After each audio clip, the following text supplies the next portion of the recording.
Alice's Adventures in Wonderland. Chapter 1.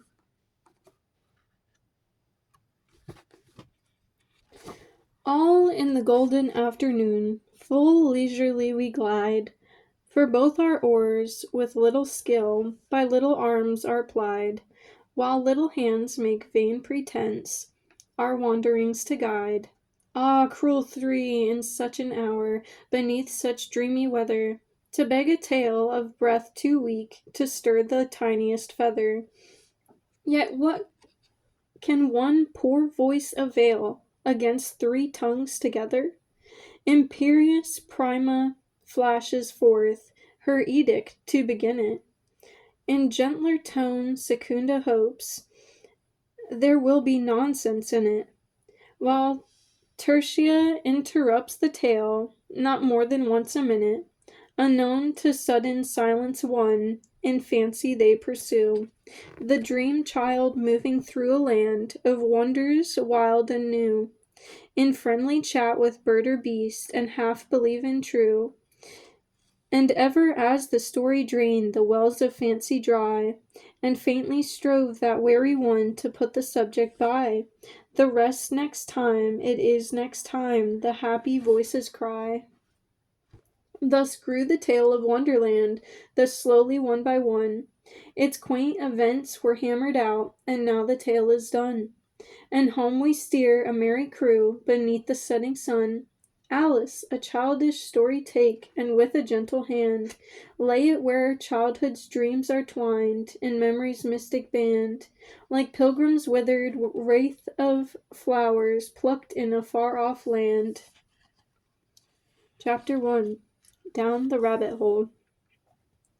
Alice was beginning to get very tired of sitting by her sister on the bank, and of having nothing to do. Once or twice she had peeped into the book her sister was reading, but it had no pictures or conversations in it, and what is the use of a book, thought Alice, without pictures or conversation?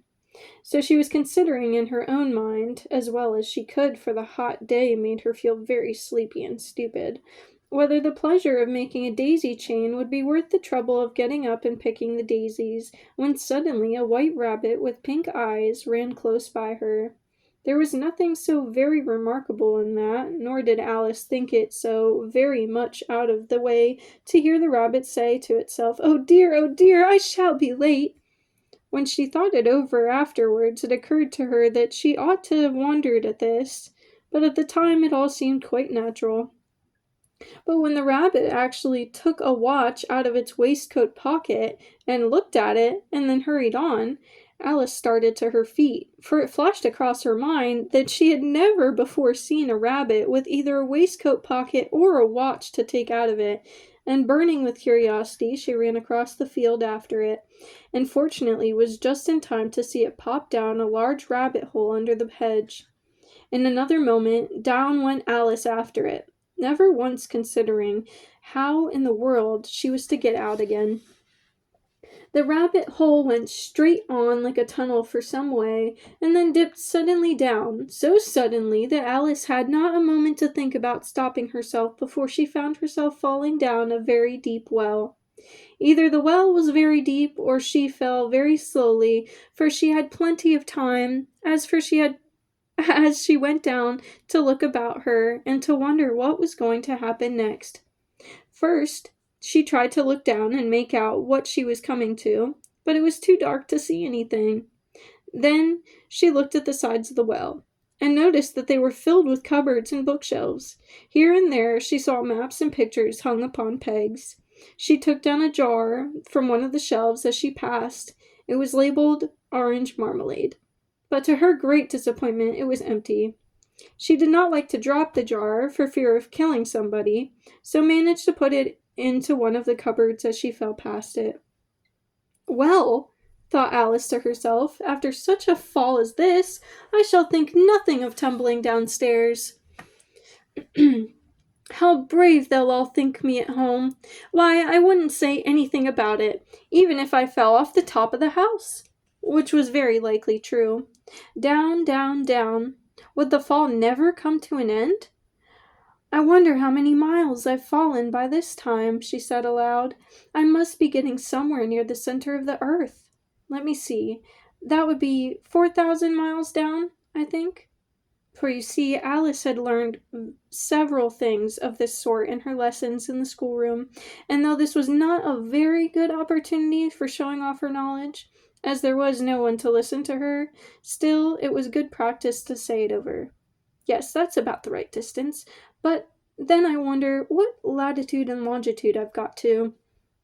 Alice had no idea what latitude was, or longitude either, but thought they were nice grand words to say. Presently she began again. I wonder if I shall fall right through the earth. How funny it'll seem to come out among the people that walk with their heads downward. The antipathies, I think. She was rather glad there was no one listening this time, as it didn't sound at all the right word. But I shall have to ask them what the name of the country is. Please, ma'am, is this New Zealand or Australia? And she tried to curtsy as she spoke. Fancy curtsying as you're falling through the air. Do you think you could manage it? And what an ignorant little girl she'll think me of asking. No, it'll never do to ask. Perhaps I shall see it written up somewhere. Down, down, down. There was nothing else to do, so Alice soon began talking again.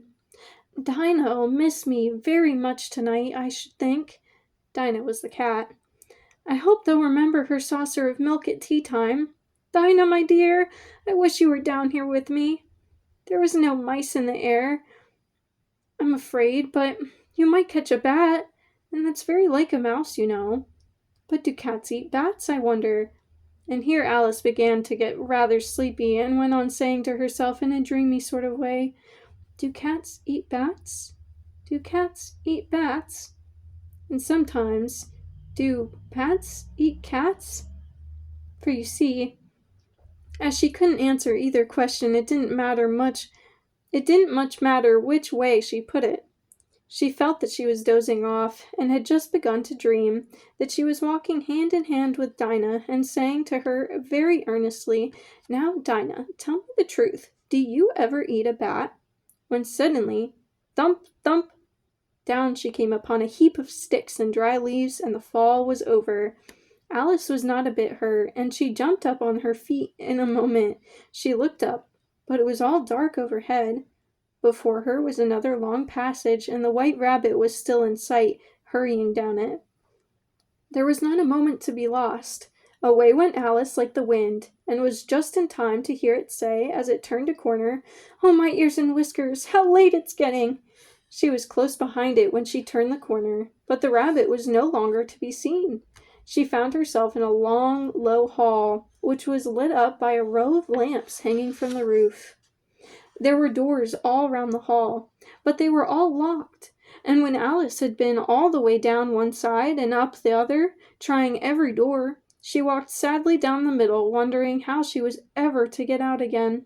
Suddenly she came upon a little three-legged table, all made of solid glass. There was nothing on it except a tiny golden key, and Alice's first thought was that it might belong to one of the doors of the hall. But alas, either the locks were too large or the key was too small, but at any rate, it would not open any of them. However, on the second time round, she came upon a low curtain she had not noticed before, and behind it was a little door about 15 inches high. She tried the little golden key in the lock, and to her great delight, it fitted. Alice opened the door and found that it led into a small passage not much larger than a rat hole. She knelt down and looked along the passage into the loveliest garden you ever saw. How she longed to get out of the dark hall and wander about among those beds of bright flowers and those cool fountains. But she could not even get her head through the doorway. And even if my head would go through, thought poor Alice, it would be of very little use without my shoulders. Oh, how I wish I could shut up like a telescope. I think I could, if I only know how to begin. For you see, so many out-of-the-way things had happened lately that Alice had begun to think that very few things indeed were really impossible. There seemed to be no use in waiting by the little door, so she went back to the table, half hoping she might find another key on it, or at any rate, a book of rules for shutting people up like telescopes. This time she found a little bottle on it, which certainly was not here before, said Alice. And around the neck of the bottle was a paper label with the words, "Drink me," beautifully printed on it in large letters. It was all very well to say, "Drink me," but the wise little Alice was not going to do that in a hurry. "No, I'll look first," she said, "and see whether it's marked poison or not." For she had read several nice little histories about children who had got burnt and eaten up by wild beasts and other unpleasant things, all because they would not remember the simple rules their friends had taught them, such as that a red-hot poker will burn you if you hold it too long, and that if you cut your finger very deeply with a knife, it usually bleeds. And she had never forgotten that if you drink much from a bottle marked poison, it is almost certain to disagree with you sooner or later. However, the bottle was not marked poison, so Alice ventured to taste it, and finding it very nice, it had in fact a sort of mixed flavor of cherry tart, custard, pineapple, roast turkey, toffee, and hot buttered toast. She very soon finished it off. "What a curious feeling," said Alice. "I must be shutting up like a telescope." And so it was indeed. She was now only 10 inches high, and her face brightened up at the thought that she was now the right size for going through the little door into that lovely garden. First, however, she waited for a few minutes to see if she was going to shrink any further. She felt a little nervous about this, for it might end, you know, said Alice to herself, in my going out altogether like a candle.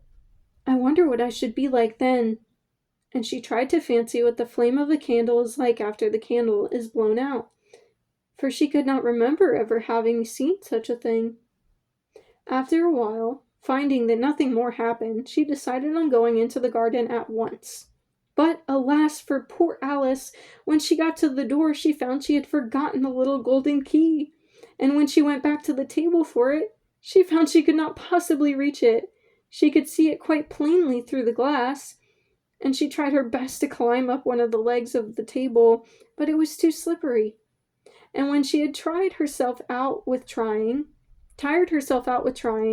the poor little thing sat down and cried. "Come, there's no use in crying like that," said Alice to herself, rather sharply. "I advise you to leave off this minute." She generally gave herself very good advice, though she very seldom followed it, and sometimes she scolded herself so severely as to bring herself to tears into her eyes. And once she remembered trying to box her own ears for having cheated herself in a game of croquet she was playing against herself. For this curious child was very fond of pretending to be two people. "But it's no use now," thought poor Alice, "to pretend to be two people. Why, there's hardly enough of me left to make one respectable person." Soon her eye fell on a little glass box that was lying underneath the table. She opened it and found in it a very small cake, on which the words "Eat me" were beautifully marked in currants. "Well, I'll eat it," said Alice, "and if it makes me grow larger, I can reach the key, and if it makes me grow smaller, I can creep under the door. So either way, I'll get into the garden, and I don't care which happens." She ate a little bit, and said anxiously to herself, "Which way? Which way?" holding her hand on the top of her head to feel which way it was growing, and she was quite surprised to find that she remained the same size. To be sure, this generally happens when one eats cake, but Alice had got so much into the way of expecting nothing but out-of-the-way things to happen that it seemed quite dull and stupid for life to go on in the common way. So she set to work and very soon finished off the cake.